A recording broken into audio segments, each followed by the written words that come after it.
Squats. Seems like a pretty simple exercise, but let's check out the details.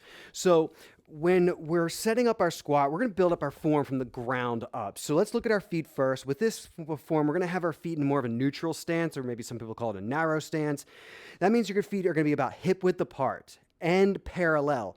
And by parallel, I mean like your second and third toe inside your shoes pointing straight forward. Try not to think about the big toes pointing forward, but your second and third toes pointing straight forward. Yes, about 10 to 15 degrees of external rotation of those feet is natural, but it's such a small amount, I'd say just focus on getting those middle toes pointing straight forward there. From that point, we're going to look at the knees. The knees, as they bend throughout the whole movement, should stay right above the midline of each foot there.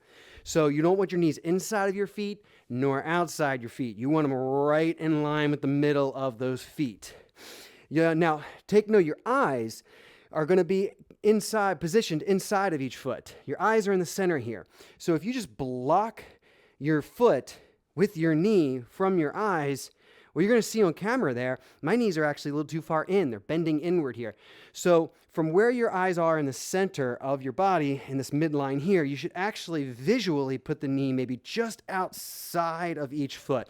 Might depend on how tall you are and how your body's composed here to be able to get that alignment there. But best vision is going to be putting a camera or a friend or someone in front of you to be able to see that as you're doing your squat, the knees are out in right over the midline of each foot there as you squat down through that motion.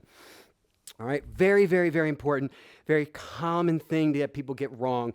Typically, people will let their knees bend in. Get those knees out over those feet, but not too far, just over the feet. Now, from there, we don't want to just bend the knees straight forward and that's it. For this, we're trying to sit our butt back and have a nice even spring between the butt and the knees here, so they're both bending as much as each other.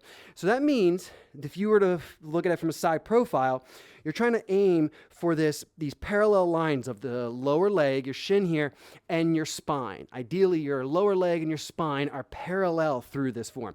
Now, whether or not that means your knees pass your toes is going to depend on your body's composition and how low in the squat you can go.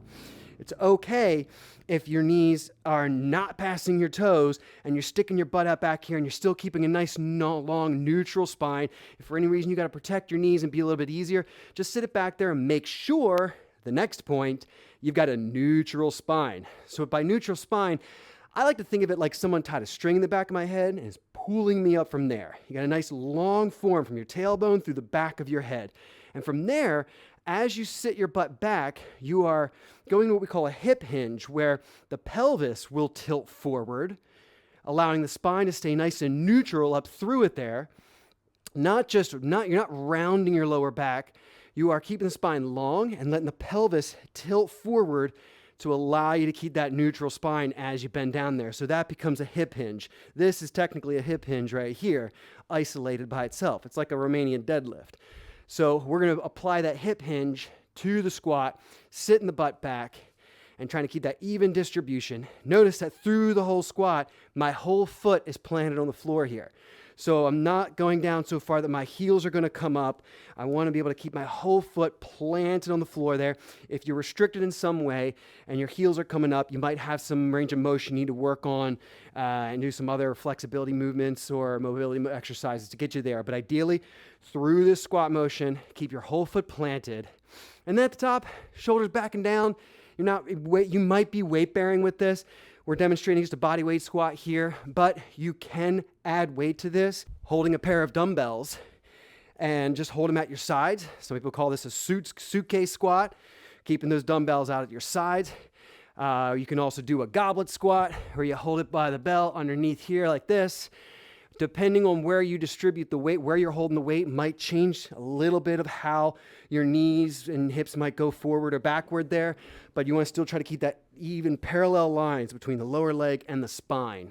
So if you are weight bearing with some kind of a weight in your hand, crucial, shoulders are back and down.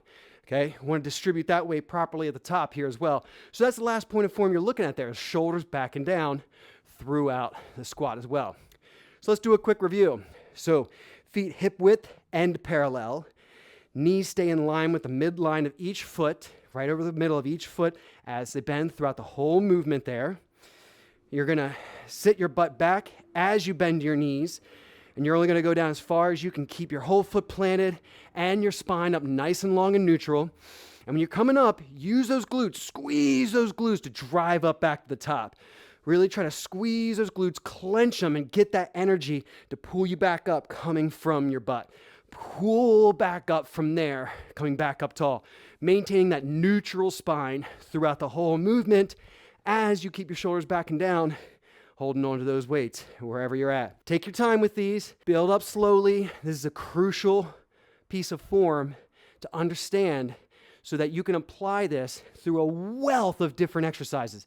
This motion is a compound motion. There's a lot of things going on. It seems simple, but there are a lot of things going on. So it's critical that you get all these points of form down so that you can advance yourself to more complex exercises, and you'll always be resorting to some aspect of this form. We're keeping the knee over the foot, spine neutral, understanding the hip hinge, shoulders back and down through the motion, all kinds of things. So take your time with it, build slowly, and build up that squat.